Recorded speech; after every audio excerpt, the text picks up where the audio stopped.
Hey guys, welcome back to some more AFK Arena. Today we're back over on the test account. The new patch is up, which means we have access to the new Draconic Tank.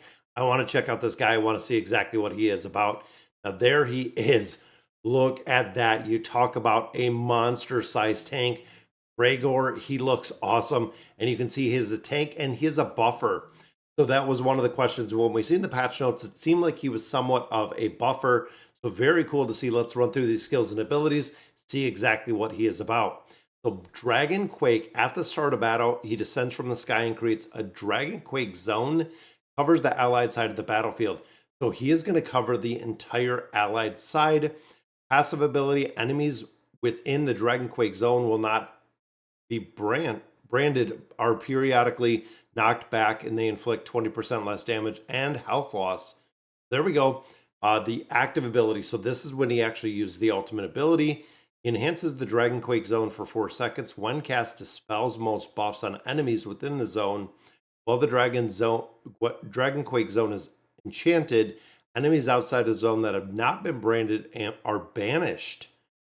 Wow, so if they're not on the allied side, the banish effect is not effective on bosses. Okay, that is something good to note. So there's going to be every 5 seconds, there's going to be a knockback within this Dragon Quake zone, which means if the enemies are coming over, that's going to be a game changer. While the Dragon Quake zone is enchanted, enemies within their zone cannot use their ultimate. That's kind of crazy. I wonder if this is going to stay.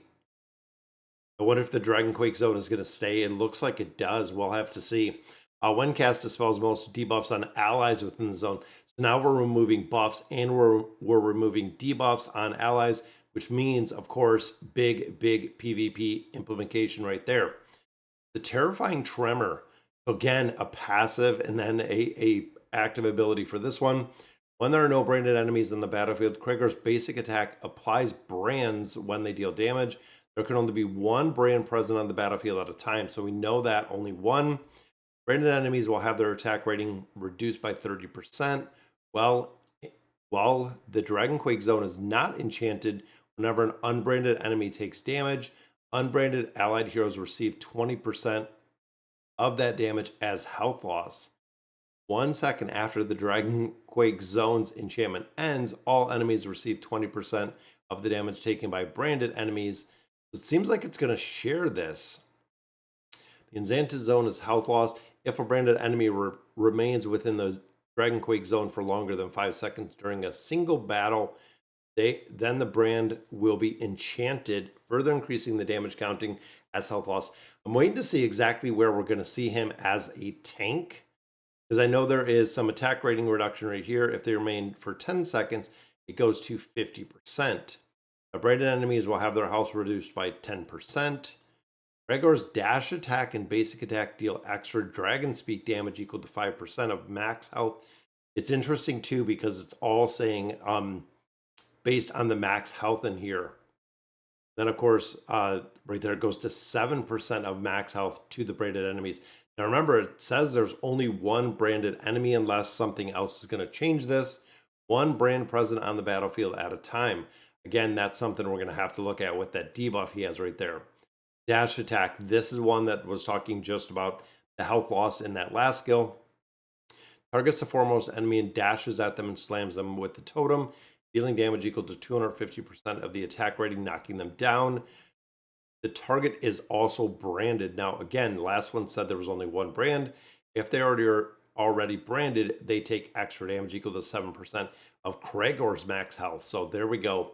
When the skill ends, he gains an assault shield equal to 25% of the max health for 10 seconds. Assault shield has a maximum limit of 100% of the initial health. Immune to control effects. Okay, so again, PvP wise, seems pretty good. Defeating a brand enemy will reset the skill cooldown. After using the skill, he absorbs his assault shield, allowing his dash attack to deal extra dragon speak damage. Again, not super defensive in here. He summons a stone fist to attack the frontmost enemy, dealing 300% of his attack rating. Branding, knocking the target toward the ally side of the battlefield. So he's moving enemies back to the allied side, which of course is going to have the tremors that are going on. If the target is knocked to the edge of the battlefield, they'll be stunned for 4 seconds. Closer the target is to the edge before being knocked, the longer the stun duration. The Stone Fist attack can only be used once. If a branded enemy is defeated, it can be used again. Again, he's throwing enemies back into this Dragon Quake zone. Then the Fervent dedication. Certain actions of allied heroes within the Dragon Quake zone will generate 1 point of decimation. Or dedication. Healing allies within the Quake zone, applying buffs on allies within the Quake zone, dealing damage to branded enemies, and applying debuffs on branded enemies. Each hero can generate up to 5 dedication points, accumulating 150 points. Increases Kregor's dedication level to a maximum of 3, granting bonus to the allies within the Quake zone. So he's going to buff himself up with the other heroes, reduce the damage received by 20%, gains an assault shield 10% of the max health every 5 seconds, increases damage dealt to branded enemies by 25%. Now that might make a big difference with the branded enemies getting the additional damage in there. Gains the dedication points and buffs provided by the skill even when he's not in the Dragon Zone. All right. Draconic heroes gain 20% stronger buffs from the skill. On the ally with the highest initial attack rating within the Dragon Quake zone or Kregor receive fatal damage, they become immune to the damage. There is a tank ability. There is the cheat death right there. Dispelling any healing restrictions, recovering health to 30%, triggering Dragon's Fury for the next 4 seconds. Enemies that deal fatal damage cannot harm this ally, so it goes immune right there. That'll be, again, pretty cool, but it seems like a lot of PvP. The Dragon Totem.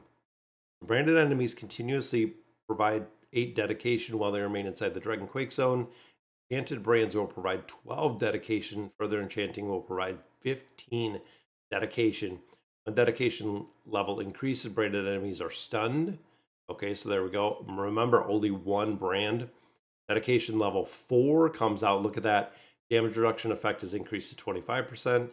Defeating a branded enemy will increase dedication by 150. Dedication level 5, the extra damage they affect is now affect all enemies, and the effect is increased to 35%. That's a pretty big buff right there. And then finally, his furniture. After Kregor has remained inside the Dragon Quake zone for 6 seconds, his totem will be enchanted to stun the enemy with basic attack. So yeah, there we go, more crowd control. All right, Kregor's damage taken is reduced by 45% before an branded enemy is defeated, after which the damage reduction is reduced to 30%. As long as Kregor is alive, allied heroes within the Dragon Quake zone also benefit from the same damage reduction. That's a big damage reduction, but the effect is halved. So he has a pretty decent damage reduction, man, and he is massive. Let's go ahead and see what he looks like in here.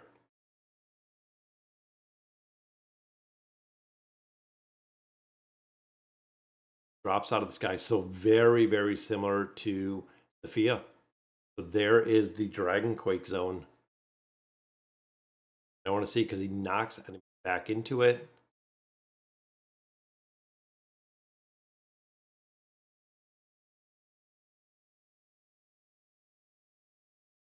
Wow. He is pretty cool looking. And you can see guys just locking down these enemies. All right, so I do like him so far. Let's see him up here. Of course, massive tank. Who did they give us? So they gave us a buffer. Naruko, very similar. And looks like we have Liberta. Go for buffs. We'll just do straight up buffs in here with the tank. Yeah, and look at that whole zone for the back line. Peggy comes right into the back zone.